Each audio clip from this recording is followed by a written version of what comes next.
नमस्कार, मैं हूं अंजलि इस्टवाल। बुलेटिन की शुरुआत करते हैं पाकिस्तान से जुड़ी खबर के साथ। पाकिस्तान में इमरान खान सरकार का काउंटडाउन शुरू हो चुका है।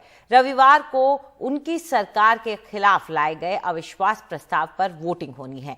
इससे पहले इमरान खान ने अपने संबोधन में कहा है कि हमारी संसद समिति ने आधिकारिक दस्तावेज को देखा है जिसमें कहा गया है कि अगर आप इमरान खान को हटाते हैं तो आपके अमेरिका के साथ संबंध अच्छे होंगे। इमरान खान ने कहा कि लोग उनके खिलाफ हो रही साजिश के खिलाफ प्रदर्शन करें। इमरान खान ने लोगों से अपील की कि आज और कल सड़कों पर अपने बच्चों के भविष्य के लिए और एक खुददार मुल्क के लिए प्रदर्शन करें। इस पर ज्यादा जानकारी के लिए आइए सीधा रुख करते हैं हमारे वरिष्ठ सहयोगी उमाशंकर सिंह का। उमा, इस तरह की अपील, जो सड़क पर प्रदर्शन की अपील अब इमरान खान कर रहे हैं, वो क्या दर्शा रहा है वहां की स्थिति के बारे में? ये देखिए, इमरान खान की सत्ता जो है वो जा रही है, इस तरह का अंदेशा वहाँ पे पहले से था। और इमरान खान ने जिस तरह से आज नेशनल टीवी पे सामने आकर लोगों से सड़कों पे निकलने की अपील की है, इससे पाकिस्तान में इस बात की आशंका को बल मिली है कि कल सुबह जब पार्लियामेंट जो नेशनल असेंबली है उसका सेशन शुरू होगा, उसकी कार्रवाई शुरू होगी और जहां पे विपक्ष चाहेगा कि 172 की तादाद या उससे अधिक की तादाद सांसदों की वहां जुटे, तो उन सांसदों को रोकने की कोशिश हो सकती है। एक ताजा जानकारी ये है अंजलि की अभी इमरान खान अपने सांसदों के लिए जो उन्होंने डिनर रखा है उसमें 140 की तादाद ही सांसदों की पहुंची है। उनकी अपनी पार्टी के 155 सांसद हैं। 13 घोषित तौर पे पहले पार्टी से अलग हो गए थे, जिनको सिंध हाउस में रखा गया था। बाद में ये जानकारी आई कि उनको मैरियट होटल में रखा गया है, जिसकी की सुरक्षा चाक चौबंद होती है। और अब ये जानकारी आ रही है कि उनका जो रात्रि भोज है उसमें सिर्फ 140 सांसद जुटे हैं। तो ऐसे में सीधा सा आकलन ये है कि कल जब नो कॉन्फिडेंस पे वोटिंग होगी तो विपक्ष के पास तादाद है, 172 से ज्यादा की तादाद है। और जब सड़कों पे निकलने की बात इमरान खान खासतौर पे अपने पार्टी कारकुनों, अपने कार्यकर्ताओं से कर रहे हैं, तो इसका मतलब ये हुआ कि फिजिकली रोकने की कोशिश हो सकती है। और अगर ऐसा हुआ तो देखना होगा कि आर्मी का क्या रुख होता है, जो पुलिस है उसका क्या रुख होता है, और ऐसे में क्या वहां पे हिंसा भी देखने को मिल सकती है। इस बात की आशंका भी जोर पकड़ रही है इमरान खान के रुख को देखते हुए। अंजलि जी, चिंता की बात यही है कि इमरान खान इस वक्त ये जो अपील कर रहे हैं उसका असर क्या हो सकता है, ये सोचने वाली बात बन जाती है। शुक्रिया उमा इस पूरी जानकारी के लिए। और चलिए अब रुक करते हैं भारत में हो रही राजनीति का। पंजाब विधानसभा चुनाव में जीत के बाद अब आम आदमी पार्टी ने गुजरात चुनाव की तैयारी शुरू कर दी है। अहमदाबाद में आज आम आदमी पार्टी ने तिरंगा यात्रा निकाली। इसमें आम आदमी पार्टी के राष्ट्रीय संयोजक अरविंद केजरीवाल, पंजाब के मुख्यमंत्री भगवंत मान शामिल हुए। इस दौरान केजरीवाल ने कहा कि बीजेपी कांग्रेस को हराने के लिए नहीं बल्कि वो गुजरात को जिताने के लिए आए हैं। उन्होंने कहा कि हमें भ्रष्टाचार खत्म करना है। दिल्ली में भ्रष्टाचार खत्म कर चुके हैं और पंजाब में भगवंत मान ने 10 दिन में भ्रष्टाचार खत्म कर दिया है। लेकिन गुजरात में बीजेपी 25 साल से है और भ्रष्टाचार खत्म नहीं हुआ है। उन्होंने गुजरात की जनता से अपील करते हुए कहा कि आम आदमी पार्टी को एक मौका दें।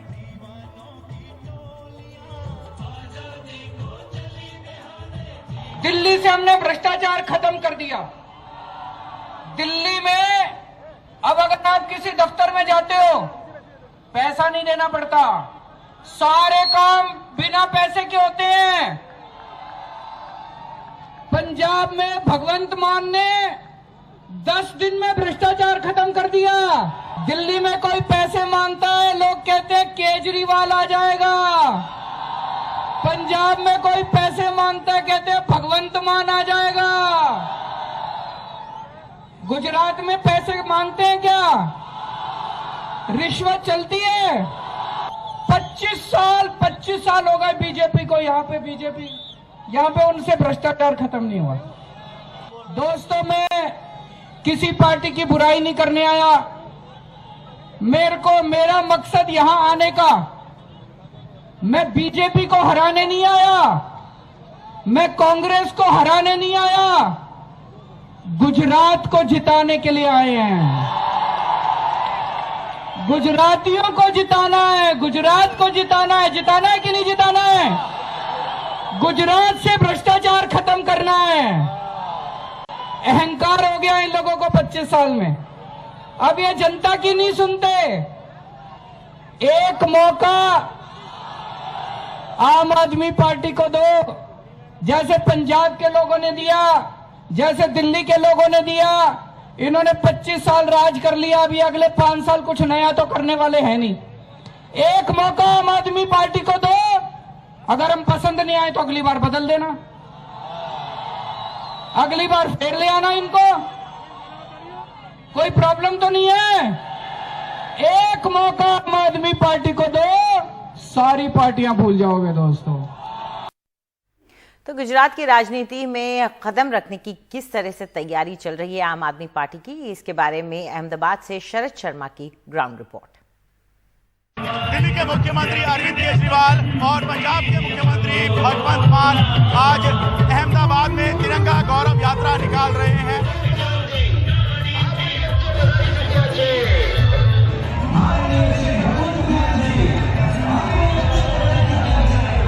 अपना नाम बताइए जी। किंतन। कब से आम आदमी पार्टी के कार्यकर्ता हैं आप? सर 2017 से। 2017? जी हाँ। ठीक है। 17 में चुनाव से पहले बन गए थे? चुनाव से पहले बन गया था सर। ठीक है। तो 17 में और 22 में क्या अंतर आ गया?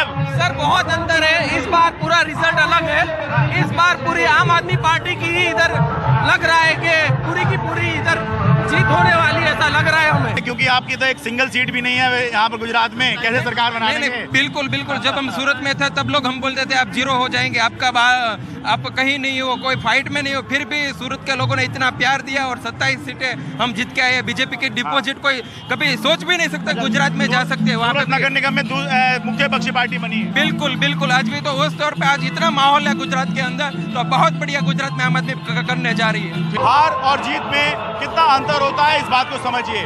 2017 में आम आदमी पार्टी पंजाब चुनाव हार गई, उसके बाद आम आदमी पार्टी ने गुजरात का चुनाव तो इसी तरह लड़ लिया, लेकिन अरविंद केजरीवाल कभी गुजरात नहीं आए। लेकिन 2022 में आम आदमी पार्टी ने पंजाब जीता और जीतने के बाद ही पहला दौरा जो अरविंद केजरीवाल का हुआ वो गुजरात में था, अहमदाबाद में था।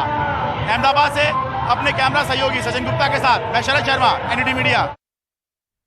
गाजियाबाद में नवरात्रि के 9 दिन तक मीट की सभी दुकानें बंद रखने के आदेश को आखिरकार मेयर ने वापस ले लिया है। गाजियाबाद में मीट के नाम पर आखिर क्यों मचा है ये बवाल, देखिए रविशंजन शुक्ला की ये रिपोर्ट। शुक्रवार को गाजियाबाद की मेयर का ये आदेश आते ही मीट की दुकानों को बंद करने का अभियान सा चल पड़ा। राजनगर एक्सटेंशन से लेकर लोनी और मुरादनगर तक की दर्जनों मीट की दुकानों को बंद करा दिया गया। शुक्रवार को आदेश में कहा गया कि मंदिरों की साफ सफाई के साथ ही शहर में 9 दिनों तक सभी मीट मांस की दुकानों को बंद कराया जाए। प्रशासन के इस फरमान से दुकानदार और ग्राहक दोनों ही असमंजस में दिखे। कभी बंद नहीं हुई हमारी दुकानें। कल से रोजे भी शुरू हैं। हाँ 44 साल हो गई हमें यहाँ बैठे भैया, 44 साल से बैठे और 44 साल से कभी दिक्कत कुछ नहीं आई। अब के पहली बार ये हुआ। योगी जी पता नहीं क्या सोच रहे हैं, शराब की दुकानें खोल रखी है, मीट की दुकानें बंद कर रखी है। और रमज़ान भी चालू है, रमज़ानों में तो मीट खाया ही जाता है। अब परेशान है, कहाँ से लाएं, कैसे करें। लेकिन गाजियाबाद में मीट की दुकान बंद कराने की खबर जब मीडिया में आई तो 12 घंटे बाद ही गाजियाबाद की मेयर आशा शर्मा ने अपना आदेश वापस लेते हुए फिर लिखा कि मीट की दुकानों को बंद कराने के पिछले आदेश को संशोधित किया जाता है। इस बाबत उत्तर प्रदेश सरकार के दिशा निर्देशों का पालन हो। दूसरी चिट्ठी के आने पर जब मेयर से संपर्क किया गया तो उन्होंने मीडिया पर ही बढ़ा चढ़ाकर जानकारी देने का आरोप मढ़ दिया। शराब के ठेके और मीट में मीट है तो इतनी बुरी, अगर हमारी धार्मिक आस्था से भी अगर इसमें हम जोड़ा जाए तो मीट और शराब की तुलना आप कैसे कर सकते हैं। और मैंने कोई दिशा निर्देश नहीं दिया, ये हमेशा होता है, हमेशा ही होता है कि नवरात्र में मंदिर की गली के या मंदिर के आसपास 200 से 250 मीटर दूर कोई खुला मीट नहीं बिकना चाहिए। खुले मीट का दिया है। अब मीडिया ने इसको तोड़ मरोड़ के पेश करा है तो मैं इसमें कुछ नहीं कह सकती।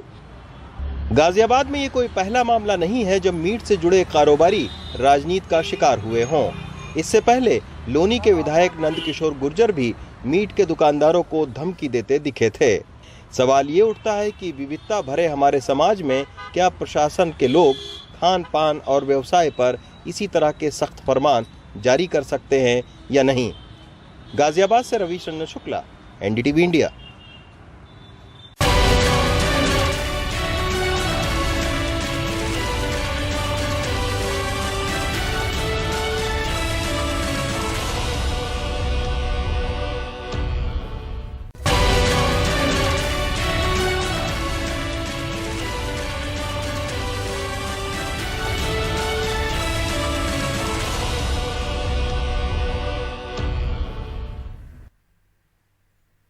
देश में पहली बार यूरोप की तर्ज पर आग बुझाने के लिए एक रोबोट का इस्तेमाल किया जाएगा। तंग और संकरी गलियों में जहां दमकल की गाड़ियों को पहुंचने में मशक्कत करनी पड़ती थी, अब रोबोट आसानी से पहुंचकर वहां आग पर काबू पा सकता है। दिल्ली फायर सर्विस के मुताबिक तंग गलियां, गोदाम, बेसमेंट, सीढ़ियां, जंगल, इन सब जगहों पर ये रोबोट आसानी से पहुंच सकता है। क्या खास है 7 करोड़ के इस रोबोट में, जानिए इस रिपोर्ट में।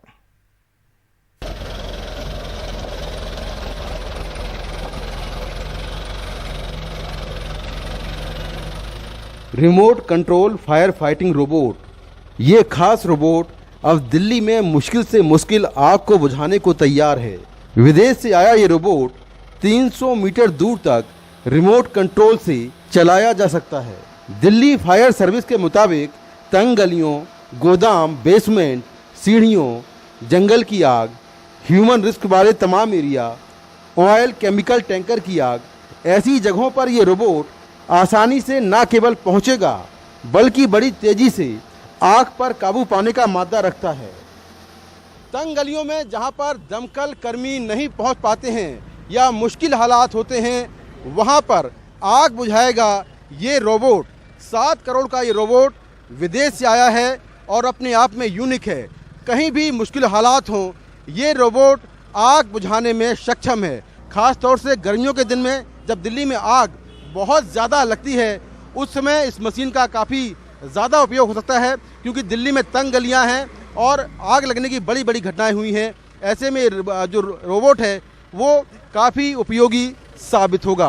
Remote control fire fighting machine की सबसे बड़ी एडवांटेज ये है कि इसको बिना फायरमैन अपने डेंजर में जोन में जाए हुए इसको दूर से 100 मीटर दूर से रिमोट कंट्रोल से ऑपरेट कर सकता है। इसको हम अंडरग्राउंड स्ट्रक्चर्स में, जैसे टनल्स हैं, टनल्स में जनरली देखा गया है कि जब फायर हो जाती है तो इंटेंस हीट होता है और सीट ऑफ फायर के पास पहुंचना बड़ा मुश्किल हो जाता है। तो वहाँ पर भी हम इसको ट्रेन कैरियर्स के ऊपर, बोगी के ऊपर लोड कर और इसको टनल फायर्स में भी इस्तेमाल कर सकते हैं। 104 किलोवाट डीजल इंजन वाला ये रोबोट आग प्रभावित 60 से 100 मीटर तक का इलाका कवर कर सकता है। 1 मिनट में 2400 लीटर पानी फेंकता है। पानी को फोम के रूप में भी फेंकता है।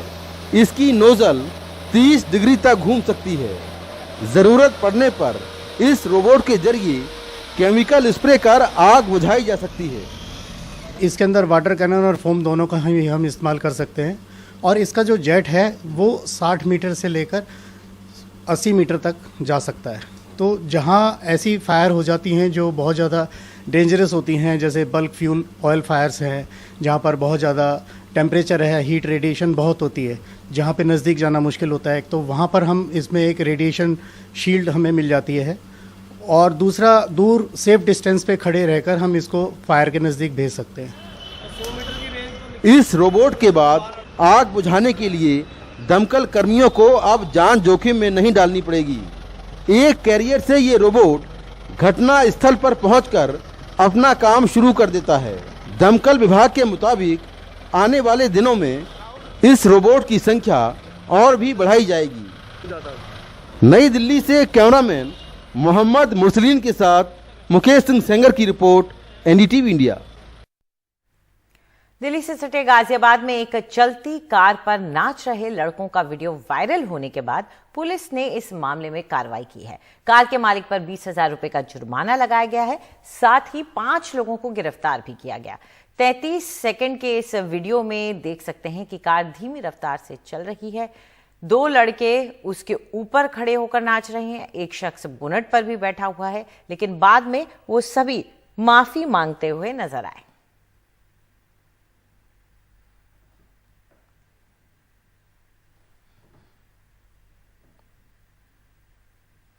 मार्च महीने में गर्मी ने 121 सालों का रिकॉर्ड तोड़ दिया है। मौसम विभाग के मुताबिक मार्च में देश भर में तापमान सामान्य से करीब 2 डिग्री सेल्सियस ज्यादा रहा। इस साल मार्च में देश का औसत तापमान 33.01 डिग्री दर्ज किया गया। इस बीच मौसम विभाग ने कहा कि उत्तर और मध्य भारत को फिलहाल गर्मी और लू से राहत नहीं मिलेगी। अप्रैल का महीना सूखा रहने की संभावना है।